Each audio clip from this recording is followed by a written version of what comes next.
First report. മലപ്പുറത്ത് പുലിയുടെ ആക്രമണത്തിൽ ഒരാൾക്ക് പരിക്കേറ്റു എന്ന വാർത്ത വരുന്നു. പൂക്കോട്ടുപാടം സ്വദേശി ജാനകിക്കാണ് പരിക്കേറ്റത്. കുളത്തിൽ തുണി അലക്കാൻ പോയ സമയത്താണ് ആക്രമണം ഉണ്ടായത്. യുവതിയെ നിലമ്പൂർ ജില്ലാ ആശുപത്രിയിലേക്ക് മാറ്റി.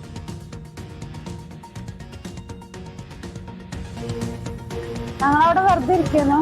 അപ്പൊ അവിടെ ഒരു ചെറിയൊരു തോടുണ്ട്. ആ തോടിന്റെ ഉള്ളിൽ നിന്നാണ് അവൾ ചാടിയതാണ്. അപ്പൊ അമ്മേന്റെ കയ്യിൽ മട്ടിലുള്ളതുകൊണ്ട് അടിച്ചതാക്കി. കുളത്തിന്റെ ഇപ്പത്തിന് റബ്ബർ തോട്ടുണ്ട്. അവിടെ ഇരിക്കുന്നു. അതെ ഞാൻ കുറച്ച് അപ്പുറത്ത് മാറിക്കുന്നു. പിന്നെ അവിടുന്ന് ഓടിപ്പോയി.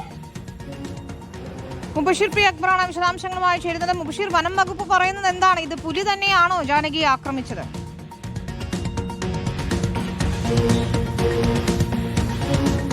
ഇന്ന് ഉച്ചയോടുകൂടിയാണ് ഈ ഒരു സംഭവം ഉണ്ടാകുന്നത്. വിനീത, ഈ മലപ്പുറം ജില്ലയിലെ നിലമ്പൂരിനടുത്ത് പൂക്കോട്ടുംപാട മേഖല, അമരമ്പലം എന്നറിയപ്പെടുന്ന ഈ മേഖലയിലെ ഒരു വഴിമൂച്ചിക്കൽ നഗരം എന്ന് പറയുന്ന പ്രദേശത്ത് വെച്ചാണ് ഈ ഒരു സംഭവം ഉണ്ടാകുന്നത്. അവിടെയുള്ള പ്രദേശവാസിയായിട്ടുള്ള 48 വയസ്സുള്ള ജാനകിയും ജാനകിയുടെ കൊച്ചുമകളും ആ മേഖലയിൽ സ്ഥിരമായി കുളിക്കാൻ പോകുന്ന ഇടത്തേക്ക് കുളിക്കാനെത്തിയതായിരുന്നു. തുണിയൊക്കെ തന്നെ അലക്കുന്നതിന് വേണ്ടി എത്തിയതായിരുന്നു. അപ്രതീക്ഷിതമായിട്ടാണ് പുലിയുടെ ആക്രമണം ഉണ്ടാകുന്നത്. പുലിയുടെ ആക്രമണത്തിൽ ജാനകിയുടെ മുഖത്തും തലയ്ക്കു പിറകിലുമായിട്ട് പരിക്കേറ്റിട്ടുണ്ട്.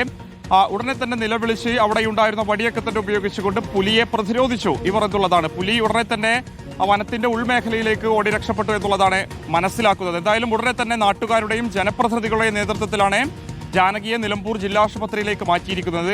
നിലമ്പൂർ ജില്ലാ ആശുപത്രിയിൽ എത്തിച്ച് പ്രാഥമികമായിട്ടൊരു ചികിത്സ നൽകിയിട്ടുണ്ട്. പരുക്കത്രത്തോളം ഗുരുതരമുള്ളതല്ല എങ്കിലും പുറംഭാഗത്തെ ചെറിയ രീതിയിൽ മുറിവുകളും സംഭവിച്ചിട്ടുണ്ട്. ഒരുപക്ഷെ പുലിയെ ആ രീതിയിൽ പ്രതിരോധിച്ചില്ലായിരുന്നെങ്കിൽ അത് വലിയ രീതിയിൽ ആക്രമിച്ചേനെ എന്നുള്ളതാണ് നമുക്ക് മനസ്സിലാക്കാൻ സാധിക്കുന്നത്.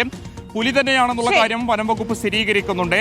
ഈ മേഖലയിൽ പുലി, കരടി, ആന എന്നീ വന്യമൃഗങ്ങളുടെ വലിയ ശല്യമുണ്ട്. അതിനിടയിലാണ് മറ്റൊരു സംഭവം കൂടി ഇപ്പോൾ ഉണ്ടായിരിക്കുന്നത്. വിനിത, ശരി, അതാണ് വന്യമൃഗ ഭീതിയിൽ തന്നെയാണ് ആ പ്രദേശമുള്ളത്. പൂക്കോട്ടുപാടം സ്വദേശി ജാനകിക്കാണ് ഇപ്പോൾ പുലിയുടെ